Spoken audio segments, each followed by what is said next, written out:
اللہ الرحمن الرحیم۔ اللہ تبارک و تعالیٰ کے پاکیزہ نام سے آغاز کرتے ہیں جو بہت مہربان نہایت رحم والا ہے۔ حدیث نمبر 675 بیان ہو رہی ہے، درس بخاری کا سلسلہ جاری و ساری ہے۔ حضرت جعفر بن عمرو بن امیہ رضی اللہ تعالی عنہ اپنے والد سے روایت کرتے ہیں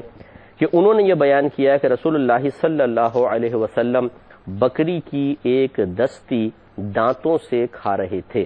یعنی جو سامنے کا بازو کا حصہ ہوتا ہے، کیونکہ گوشت نرم ہوتا ہے اور سرکار صلی اللہ علیہ وسلم یہ بڑی رغبت سے کھایا کرتے تھے، تو دانتوں سے یعنی ڈائریکٹ اس طرح کاٹ کے آپ کھا رہے تھے۔ پھر آپ کو نماز کی طرف بلایا گیا تو آپ کھڑے ہو گئے اور چھری کو پھینک دیا، پھر آپ نے نماز پڑھائی اور نیا وضو نہیں کیا۔ تو یہ ایک روایت میں صراحتاً ہے بھی کہ آپ چھری سے کاٹ کاٹ کے وہ کھا رہے تھے، اور بعض اوقات سرکار یہ جیسے کہا فرمایا انہوں نے کہ ایک دستی دانتوں سے کھا رہے تھے، تو دونوں چیزیں تھیں، چھری سے ادھر گوشت ایسے ہٹا لیا جہاں سخت جمع ہوا ہے، پھر اس کے بعد دانتوں سے کھینچ کر اس کو سرکار تناول فرما رہے تھے۔ تو پہلی بات تو یہ ہے کہ بکری کا گوشت کھانا یہ سنت کریمہ ہوا، اور دوسرا دستی کا گوشت کھانا سرکار کو بہت زیادہ محبوب مرغوب تھا، کیونکہ یہ ذرا نرم ہوتا ہے اور ہضم آسانی کے ساتھ ہو جاتا ہے۔ اور طب نبوی آپ کوئی بھی کتاب اٹھا کر دیکھ لیں، ہمارے آقا صلی اللہ علیہ وسلم نے جو چیز کھائی، جو چیز پی ہے،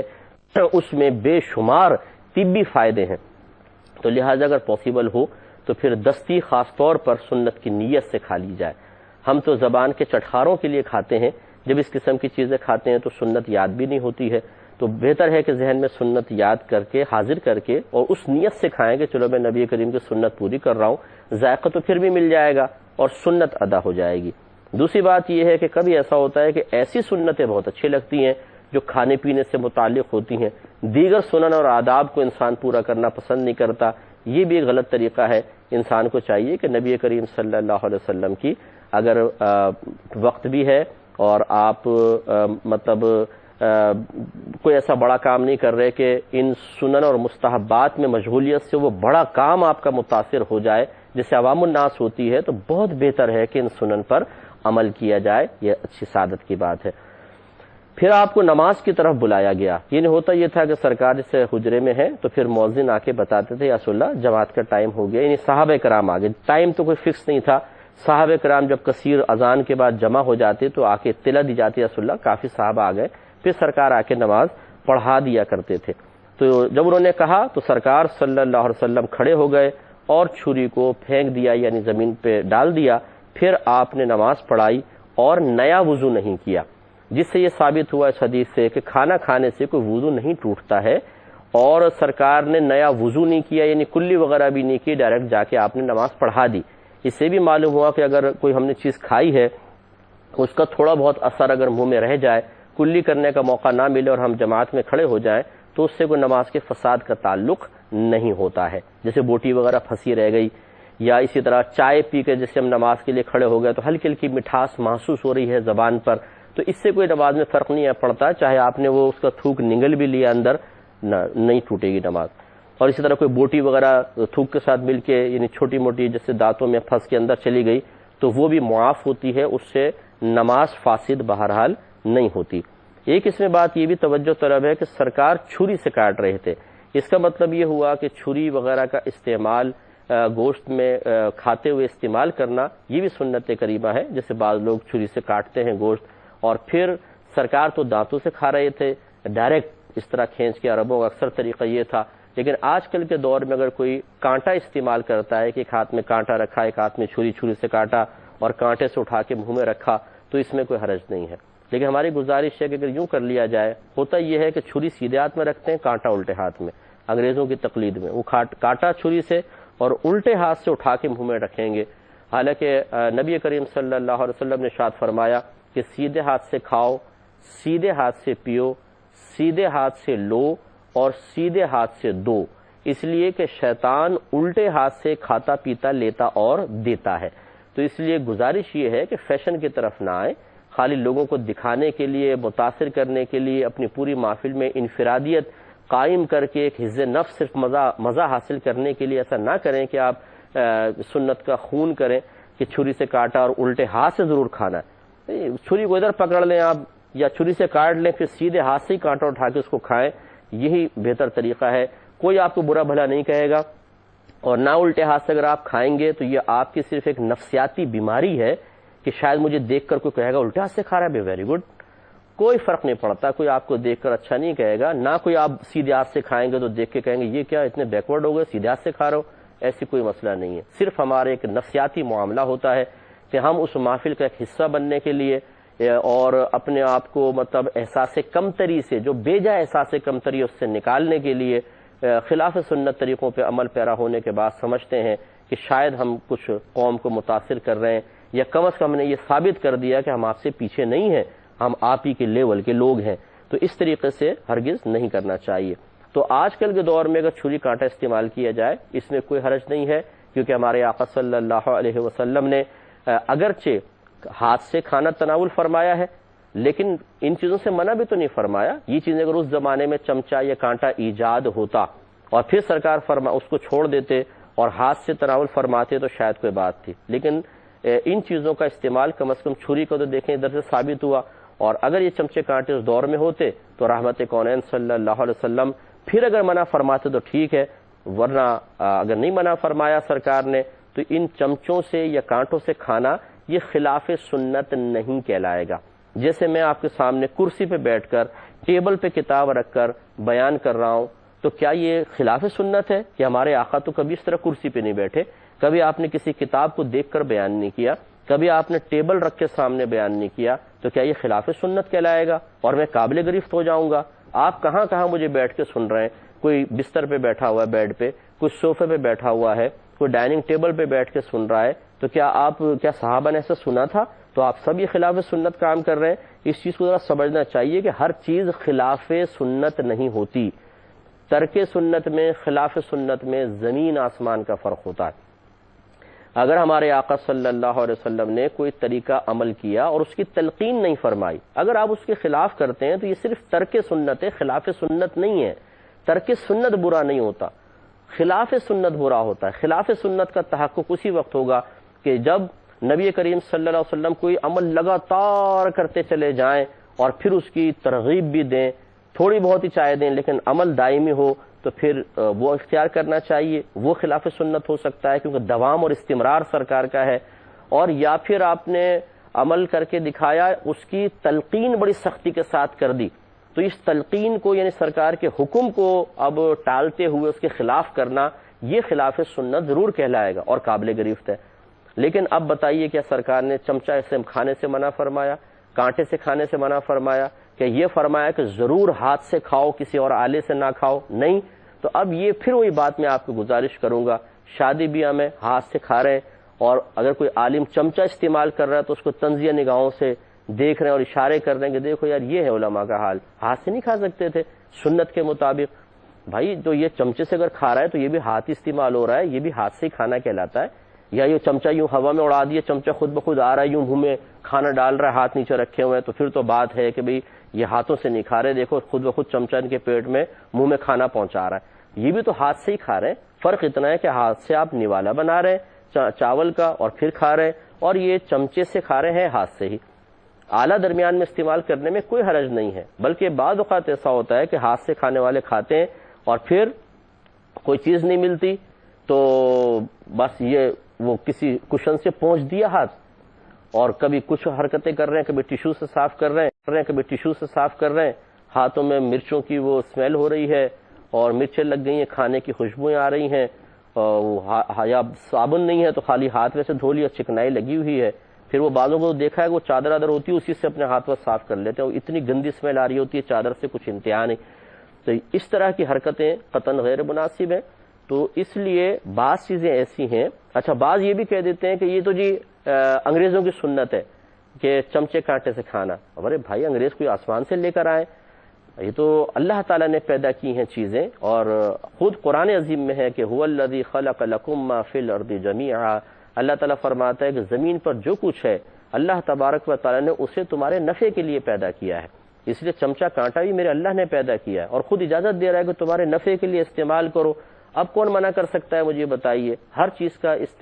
اباحت، ہر چیز کے اندر جواز، ہر چیز کے اندر حلت، ہر چیز کی پاکی اصل ہے، اور یہ اس آیت سے ثابت ہے۔ پھر کوئی دلیل خصوص چاہیے ہوتی ہے کہ جو اس آیت کے عموم سے چیزوں کو باہر نکالے۔ جیسے یہ آیت تو کہہ رہی ہے کہ جو کچھ زمین پہ تمہارے لیے حلال ہے، یعنی وہ تمہارے نفع کے لیے پیدا کیا، وہ تمہارے لیے حلال ہے، تو کیا سور بھی حلال ہے کیونکہ وہ بھی زمین پہ پیدا ہوا؟ نہیں۔ کیوں؟ اس لیے کہ بھئی ایک آیت میں ممانعت آ گئی ہے، ٹھیک ہے بھئی یہ نکل گیا۔ شراب بھی زمین پر ہے، یہ بھی حلال ہونی چاہیے؟ نہیں۔ کیوں؟ بھئی قرآن میں منع کیا، چلو اچھا یہ بھی نکل گئی۔ ہر عورت ہمارے لیے حلال ہونی چاہیے؟ نہیں بھئی۔ کیوں؟ بھئی دلیل خصوص موجود ہے، خاص دلیل پہ نکاح کرنا ہوگا، اس کے بغیر عورت حلال نہیں ہوگی۔ اور بعض صورتیں تو ایسی ہیں کہ جس میں نکاح کرنے کے باوجود عورت حلال نہ ہو، جیسے محارم ہوتی ہیں، والدہ ہیں، بہن ہیں۔ اگر کوئی شیطان بالفرض اپنی ماں سے ایجاب و قبول کر لیتا ہے، نکاح کرتا ہے، تو شریعت اس نکاح کے وجود کو ہی تسلیم نہیں کرے گی۔ تو اب اس جو عظیم ایک اجازت ہے اللہ تعالی کی طرف سے، اس کو بنیاد بنا کر اب میں آپ سے گزارش کرتا ہوں کہ اگر یہ کوئی کہتا ہے کہ جی چمچے کانٹے سے کھانا جائز نہیں، حالانکہ قرآن کی آیت تو کہہ رہی ہے کہ ہر چیز تمہارے نفع کے لیے، تو سوال ہی پیدا ہوتا ہے کہ دلیل خصوص پیش کریں کہ جو اس کو منع کر رہی ہو اور اس عموم سے باہر نکال رہی ہو۔ ہے کوئی ایسی دلیل؟ نہیں ہے۔ جب نہیں ہے تو پھر اس سے استعمال کر سکتے ہیں۔ اگر کوئی کہے کہ دلیل خصوص شاید یہ ہے کہ سرکار صلی اللہ علیہ وسلم نے فرمایا کہ جو جس قوم سے مشابہت اختیار کرے وہ انہی میں سے ہے، اور چمچہ کانٹا جو ہے یہ انگریز استعمال کرتے تھے اس لیے ان قوموں سے مشابہت کی وجہ سے ایسا ہے، تو یہ غلط خیال ہے، یہ دلیل خصوص بننے کی صلاحیت نہیں رکھتی ہے۔ کیونکہ یہ جو حدیث ہے کہ نبی کریم صلی اللہ علیہ وسلم نے فرمایا کہ جو جس قوم سے مشابہت اختیار کرے وہ انہی میں سے ہے، اس کے بارے میں اکابرین نے شرح یہ بیان فرمائی ہے کہ اس حدیث کے تحت وہ شخص آئے گا جو کسی قوم کا کوئی ایسا قومی شعار، قومی علامت اختیار کرے۔ قومی علامت اسے کہتے ہیں کہ جیسے آپ اس شخص کو دیکھیں یا اس علامت کو دیکھیں تو اس قوم کی طرف فوراً ذہن چلا جائے، اسے کہتے ہیں قومی علامت۔ تو اگر کوئی شخص کسی قوم کی قومی علامت اختیار کرے اور اس قوم کی وہ قومی علامت ایسی ہو کہ مسلمانوں میں عام نہ ہوئی ہو، ایک شرط کہ وہ کسی قوم کی قومی علامت ہو اور مسلمانوں میں عام نہ ہوئی ہو، نمبر 2 اس قوم سے محبت کی وجہ سے اس کو اختیار کیا جائے، اور نمبر 3 اس قوم سے باقاعدہ مشابہت کا قصد و ارادہ بھی ہو، تب کہیں جا کے اس حدیث کے تحت آئیں گے کہ جو جس قوم سے مشابہت اختیار کرے وہ انہی میں سے ہے۔ لہٰذا پینٹ شرٹ ایک دور میں یقیناً انگریزوں کی قومی علامت تھی کہ جب یہ بر صغیر پاک و ہند میں آئے، ہمارے اپنے لباس تھے، ہنود کے اپنے لباس تھے، یہ آتے تھے تو دور سے اگر کوئی انگریز پینٹ شرٹ پہن کر آ رہا ہے تو لوگ فوراً سمجھ جاتے تھے کہ یہ گورا صاحب آ رہا ہے، کیونکہ وہی پینٹ شرٹ پہنتے تھے۔ لیکن اب آپ دیکھیں مسلمانوں میں اتنا زیادہ پینٹ شرٹ عام ہو گئی ہے کہ اگر آج ہمارے ملک میں کوئی نوجوان پینٹ شرٹ پہن کر آ رہا ہے تو کیا ہمارے ذہن میں یہ آتا ہے کہ یہ کوئی انگریز آ رہا ہے، غیر مسلم آ رہا ہے؟ نہیں۔ کیا کسی غیر قوم کی طرف ذہن جاتا ہے؟ نہیں۔ کیا ہم پینٹ شرٹ کسی خاص قوم سے مشابہت کی وجہ سے اختیار کر رہے ہیں؟ نہیں۔ کیا ہم کسی قوم کی محبت کی وجہ سے اختیار کر رہے ہیں؟ نہیں۔ یہ ایک عام لباس بن چکا ہے۔ اب اس میں اس حدیث کی وجہ سے کوئی کراہت پیدا نہیں ہوگی۔ ہاں پینٹ شرٹ میں اگر کراہت آئے تو صرف اس وجہ سے آ سکتی ہے کہ بہت ٹائٹ پہنی ہو، آج ستر اس سے ظاہر ہو رہے ہوں، تو ایک الگ بات ہے کہ اس جہت سے، لیکن اس حدیث کے تحت نہیں آئیں گے۔ لہذا چمچہ کانٹا، پہلی بات تو یہ کہ میں کویسچن کرتا ہوں کہ یہ کس قوم کی قومی علامت ہے تو بتائیے، کہ جیسے چمچے کانٹے کو دیکھیں فوراً ایک قوم کی طرف ذہن جائے۔ انگریز خاص کوئی ایک قوم نہیں ہے، قوم یہود ہیں، نصارہ ہیں، کس کی طرف ذہن جا رہا ہے؟ کسی کی طرف ذہن نہیں جاتا، کیونکہ اور پھر مسلمانوں میں اتنا عام ہو چکا ہے، تقریباً ہر گھر میں چمچے، ہر گھر میں کانٹے، اور جب ہم کھا رہے ہوتے ہیں تو کیا ہم کسی قوم سے مشابہت کا قصد و ارادہ رکھتے ہیں کسی قوم کی محبت کی وجہ سے؟ نہیں، آسانی اور سہولت کے لیے۔ اس لیے سمجھانا یہی مقصود ہے۔ میرے آقا صلی اللہ علیہ وسلم نے خود بکری کھاتے ہوئے چھری کا ایک ذریعے اور سبب کا استعمال فرمایا، ورنہ ڈائریکٹ دانتوں سے بھی کھا سکتے تھے، آپ ہاتھ سے بھی توڑ کے کھا سکتے تھے گوشت، لیکن ہمارے سرکار نے چھری استعمال فرمائی۔ تو آج کل کے دور کے تقاضے کے مطابق اگر جدید آلات کو کوئی استعمال کر رہا ہے تو اس میں کوئی حرج نہیں ہے۔ ہاں یہ الگ بات ہے، اس کا کوئی انکار نہیں کر سکتا کہ ہاتھ سے کھانے کے طبی فائدے الگ ہوتے ہیں، لیکن بعض اوقات ایسا ہوتا ہے، بعضوں کی یہاں جو یہ ناخن کے پیچھے کی کھال ہے یہ اکھڑتی ہے، سردیوں میں خاص طور پر۔ اب اگر وہ کھانے میں ہاتھ ڈالتے ہیں تو شدید قسم کی مرچیں لگتی ہیں اور وہ حرج میں مبتلا ہو جاتے ہیں۔ ایسے لوگ جو ہیں اگر وہ چمچے سے کھا رہے ہوں تو پھر ان کے لیے تو بالکل کوئی مسئلہ ہی نہیں ہے۔ اور یہ میں آپ کو عرض کر دوں، جو ہاتھوں سے کھانے پر قادر ہو اس کے باوجود چمچے کانٹے سے کھائے تو اس میں کراہت تک نہیں ہے، کراہت تنزیہہ بھی اس کو نہیں کہیں گے، کوئی حرج نہیں ہے، کیونکہ یہ صرف خلاف اولا زیادہ سے زیادہ کہلائے گا مستحب کا ترک۔ اس لیے ان چیزوں پہ زیادہ زور نہ دیا جائے۔ اگر پوری شادی کے ہال میں سب چمچے سے کھا رہے ہیں اور آپ ہاتھ سے کھا رہے ہیں تو کوئی یہ کمال آپ نہیں کر رہے کہ آپ یہ سوچیں کہ میں ان سب سے افضل ہو گیا ہوں کیونکہ میں ہاتھ سے کھا رہا ہوں اور یہ سب چمچے سے کھا رہے ہیں، وہ بھی ہاتھ سے ہی کھا رہے ہیں، اس لیے کہ چمچہ ہاتھ میں ہی ہوتا ہے۔ اور یہ کوئی مطلب بے کمالی کی بات نہیں ہے کہ آج کل کے دور کے اعتبار سے چمچہ کانٹا استعمال کیا جائے۔ مجھے امید ہے کہ اتنی لمبی جو میں نے تفصیل سمجھائی شاید اگر کوئی سنے تو اس کی سمجھ میں ضرور آ جائے گی۔ بابو من کانا، اگلے باب کی طرف چلتے ہیں۔ بابو من کانا فی حاجت اہلہ فاقیمت الصلاۃ فخرج، یعنی باب یہ ہے کہ جو شخص، اس شخص کا باب کہ جو اپنے گھر والوں کی ضرورت میں، ان کے کام کاج میں مشغول ہو، فاقیمت الصلاۃ، پھر نماز قائم کی جائے یا نماز کی اقامت کہی جائے، فخرج، تو پھر وہ اس نماز کے لیے نکلے۔ بڑی پیاری حدیث ہے، 676 نمبر حدیث پاک ہے۔ حضرت ابراہیم الاسود سے روایت کرتے ہیں، انہوں نے کہا کہ میں نے سیدہ عائشہ صدیقہ رضی اللہ تعالی عنہا سے سوال کیا کہ نبی کریم صلی اللہ علیہ وسلم گھر میں کیا کرتے تھے؟ تو میری والدہ سیدہ عائشہ صدیقہ رضی اللہ تعالی عنہا نے ارشاد فرمایا کہ آپ گھر کے کام کاج اور گھر والوں کی خدمت میں مشغول ہوتے تھے۔ میں لفظ پڑھ کے سنا دیتا ہوں۔ قالت، آپ نے فرمایا، کانا یکونو فی محنتی اہلہ،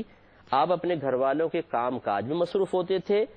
تعنی، سیدہ عائشہ صدیقہ رضی اللہ تعالی عنہ نے مراد لیا ہے خدمتا اہلہ، یعنی اپنے گھر والوں کی خدمت میں مشغول ہوتے تھے، لفظ خدمت استعمال کیا ہے میری والدہ سیدہ عائشہ صدیقہ رضی اللہ تعالی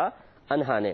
اور پھر جب نماز کا وقت آتا تو نماز کی طرف چلے جاتے۔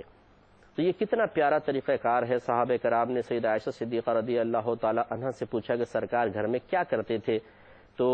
اس کا مطلب ہے نماز بھی پڑھتے ہیں، اذکار الہیہ بھی کرتے ہیں، لیکن پوچھنے کا مقصد صحابہ کا یہی تھا کہ گھر میں اس کے علاوہ، عبادات کے علاوہ کیا سرکار کا طریقہ کار تھا؟ تو میری والدہ سیدہ عائشہ صدیقہ رضی اللہ تعالی عنہ نے بیان فرمایا کہ وہ گھر والوں کی خدمت میں مشغول ہوتے تھے، ان کے کام کر لیا کرتے تھے۔ مثلا